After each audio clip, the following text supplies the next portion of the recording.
బొమ్మలకి ఇస్తావు కదా, కథలు రాస్తావు కదా, బొమ్మలకి ఆత్మనిర్భర్ అని నరేంద్ర మోడీ గారు ఇది అనౌన్స్ చేశారు. ఈ బొమ్మలు నీకు బొమ్మలు ఇష్టం, పిల్లలు ఉన్నారు, మనమే క్రియేట్ చేద్దాం బొమ్మలు అంటే లాక్డౌన్లో నేను డ్రాయింగ్లు చేసి కథలు రాసుకొని నా ఫ్రెండ్స్ దగ్గర కొంచెం కొంచెం అప్పులు చేసుకొని మేమే పెట్టుబడులు పెట్టుకుంటూ, నా ఫ్రెండ్స్ కూడా పెద్ద కష్టపడి వచ్చిన వాళ్ళండి, వాళ్ళకున్న కొంతలో నాకు పంచుకుంటూ మమ్మల్ని కాపాడుకుంటూ ఒకరినొకరు కాపాడుకుంటూ నిలబడి ఈరోజు మనీని నిలదొక్కున్నాం అండి. నేను నా భార్య, తను కష్టపడుతుంది. ఇప్పుడు కాశ్మీర్ నుంచి కన్యాకుమారి వరకు ఓన్లీ తను, నేను, ఇంకొక 3-4 కలిసి దీన్ని ఇంత దూరం తీసుకొచ్చామండి. ఈరోజు నేను మళ్ళీ సినిమాలకు వచ్చేసాను. అందుకే ఈరోజు నేను నిలబడపోతే ఇది నా పిల్లలకి చెప్పేది కరెక్ట్ కాదు, ఎవరికి కరెక్ట్ కాదు.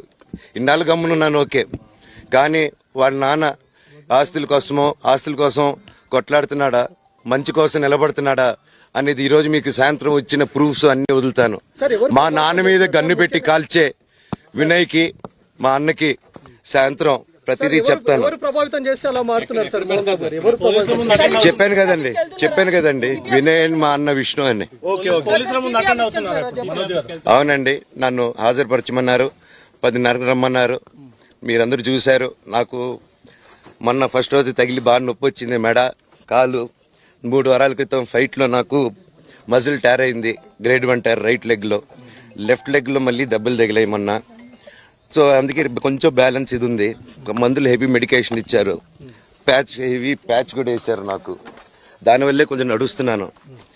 అండ్ ఇప్పుడు అందుకే రిక్వెస్ట్ చేసుకొని, సార్ నాకు కొంచెం టైం ఇవ్వండి, పాప ఉంది, సెటిల్ చేసుకొని నేను వస్తాను సార్, కొంచెం సెట్ చేసుకొని అని పోలీసుల గారికి రిక్వెస్ట్ చేసుకొని ఇప్పుడు బయలుదేరుతున్నాను. సార్ దాని గురించే సార్ చెప్పాను.